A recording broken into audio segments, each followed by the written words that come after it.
nerfs de la guerre. Ça a toujours coûté, assez cher en fait, d'externaliser cette, fonction et pour tout vous dire, ça fait quand même de nombreuses années que je travaille sur les impacts du numérique et principalement sur la les mises en conformité parce que je trouve moi que c'est le socle,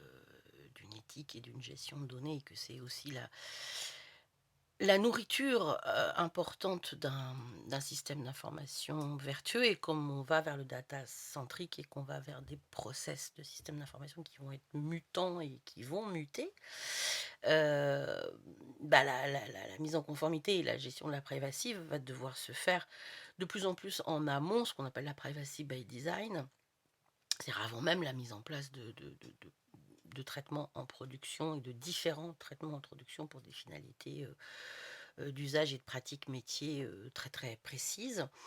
Donc voilà, ça a un coût d'expérience, d'expertise et jusqu'à présent, je ne travaillais souvent qu'en conseil et ce que j'appelais en DPO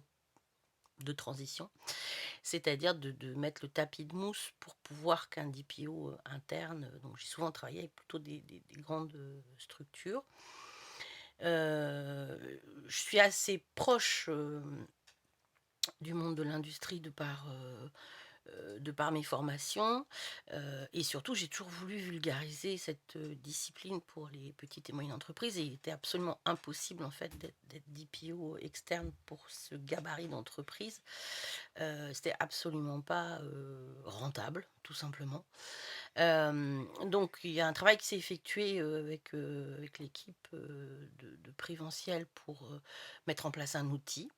alors qui est disponible, aux entreprises qui ont des DPO, internes,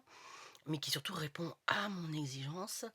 et à mon besoin d'accompagnement de ma pratique, pour être en capacité de proposer en fait un service de DPO externe, qui ne soit pas, simplement, de la recommandation avec cette frustration énorme que jamais ne se fasse, ce que vous avez recommandé et c'est souvent le lot des consultants en RGPD, mais de le faire, moi-même pour, le compte, de mes clients. Donc voilà, ce service a é donc a été possible, enfin, il est possible maintenant que je vous le propose, ce dont je suis très heureuse et très fière, parce que ça a pris du temps.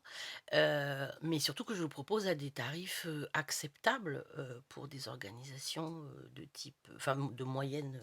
taille, qui ont absolument besoin d'un registre et d'une mise en conformité et de pouvoir démontrer de cette mise en conformité, qui n'ont pas forcément les compétences internes, les moyens, de mettre beaucoup, d'argent, dans ce sujet. Donc, je vais pas vous dire que c'est un tarif, forfaitaire, pour tout le monde, ce serait complètement absurde. Mais ce que je peux vous dire, c'est que pour une moyenne entreprise, on va démarrer sur des forfaits à 450 € par mois, qui pourront aller jusqu'à le maximum que j'ai vu, c'est 1 200 € par mois. Et qui peuvent après augmenter si vous avez, des filiales, plusieurs registres à gérer et des activités principales, enfin qui sont assez, complexes et qui posent des problématiques, importantes, en termes de conformité. Mais voilà, je peux enfin proposer quelque chose qui corresponde à une entreprise moyenne avec assez peu de salariés et qui veut se mettre en conformité ou qui, se dit qu'il serait peut-être temps de le faire, ou se dit que ça l'embête beaucoup d'avoir à le faire, mais qu'il faut que ça coûte pas trop cher, donc pour le faire. Dans tous les cas, je vous invite à ne pas rester, sans registre dans les dans les années qui viennent. Ce n'est à mon avis pas une, très bonne idée. Donc voilà combien ça coûte. À partir de 450 € hors taxes par mois, vous pouvez avoir un registre et une conformité, rassurante en cas de contrôle ou de demande, d'audit de la part d'un partenaire, d'un client ou d'un sous-traitant.